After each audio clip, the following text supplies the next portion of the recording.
time. Did you make a mistake without BKB? No, they have it afterwards. Dota is sort of a combination of football and soccer for the Americans and chess. This is probably how I would try to explain Dota to someone who's not familiar with it. Dota is a sick mental game. It brings out the best and the worst in you.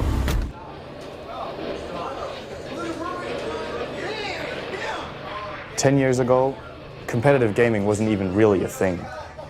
You would play for fun against your friends, maybe you would play for a cup of coffee or whatever you wanted.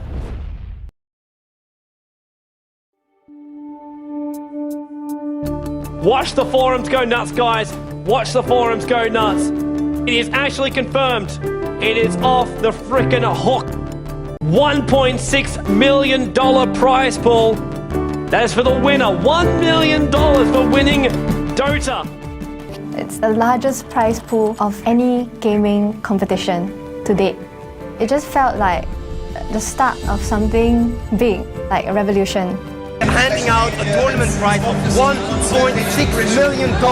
It is massive here. A tournament of $1.6 million. That's the future of gaming. This is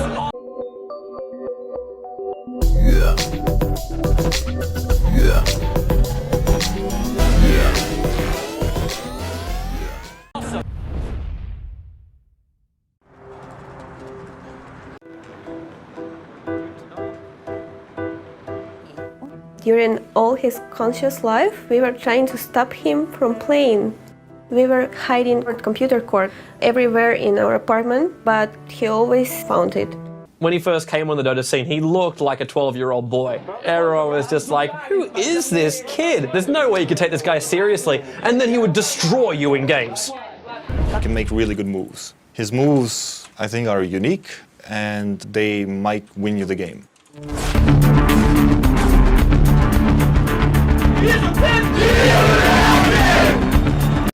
Dandy, no, he's not, he cannot be. This is Dandy through and through. Starts with a Hex, goes to Cold Snap, he locks him in place. Weaver, really close to death, manages to time lapse back out again. Dandy will TV back to safety. Dandy playing as the puck this time. If Na'Vi wins this, they win the whole tournament. Dandy, he's gonna jump out. He goes for the Dream Cold, he gets him. He gets Ehorn, holds him in the middle lane. Na'Vi already on the way out of the pit. They're coming in to help out Dandy. Then he just went in and demolished them. Na'Vi have just won $1 million. Ehorn do take home $250,000 in second place, but Na'Vi are the champions.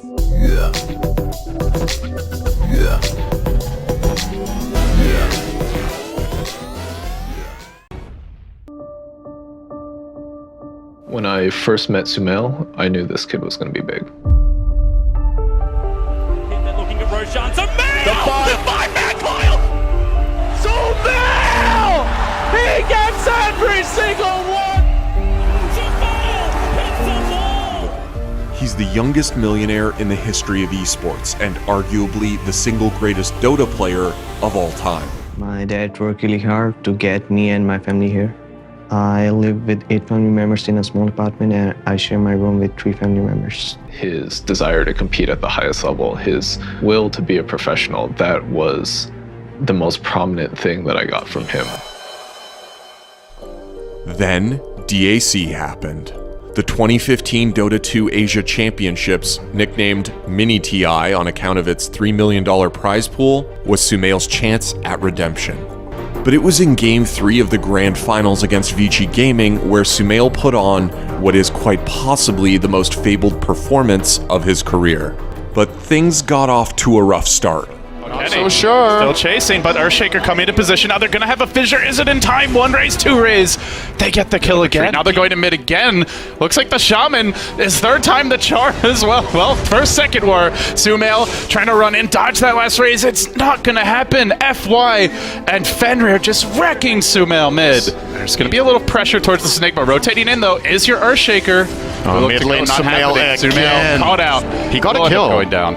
And then, just when Sumail looked to be out, he started to claw his way back in. He clawed. He's got to find another kill potentially on FY. He does not have the pull. Doesn't matter. FY just going to get blown up. And clawed. Reflection, do they actually engage onto this? The Storm zipping into the Cox, fighting Ice Ice Ice. Universe gonna bolt him. Can Sumail finish the job? He drops that Remnant. And clawed. And as a result, looking good at the top lane. Now Black's gonna get jumped with Omnislash and the ball lightning from Sumail. A lot of players would crumble under this kind of early pressure. He's totally bad. 4 times in the lane, and he's 6-5 at minute 9. Unbelievable.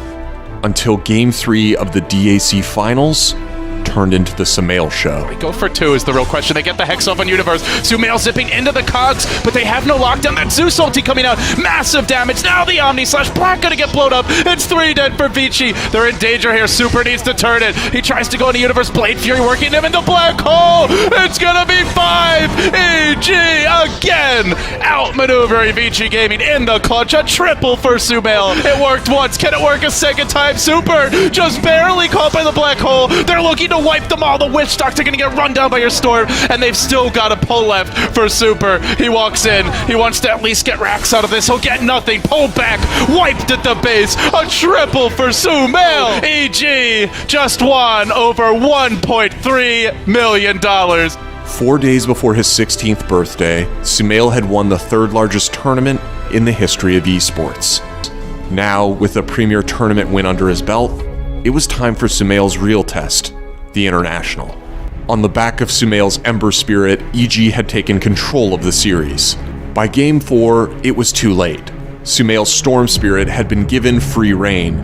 The nail in CDEC's coffin came in the form of one final play, one of the greatest in TI history, the $6 million Echo Slam.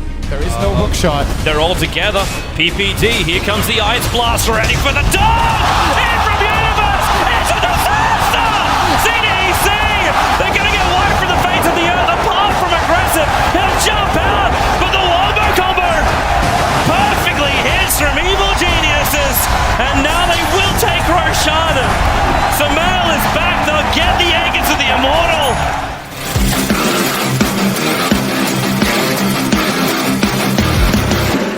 Minutes later, Sumail became the youngest player ever to win a TI. He'd been a professional player for 9 months and was already the youngest millionaire in the history of esports and the 6th highest earning player of all time. If you break the other mind, it gets really easy. Some minds are really hard to beat though.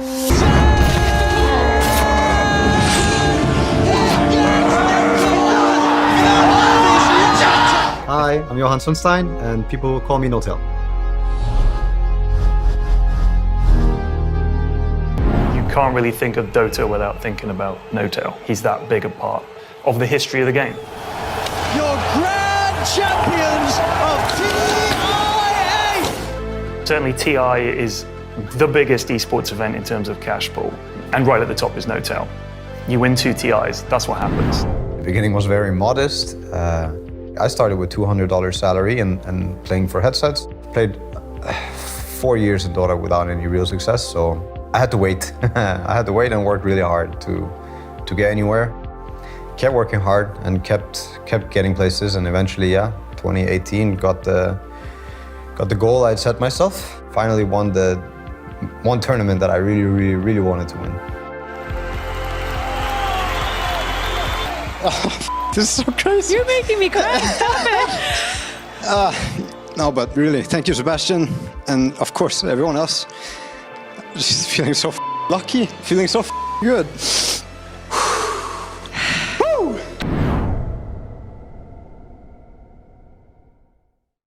You could play 100 heroes in conjunction with 99 other heroes.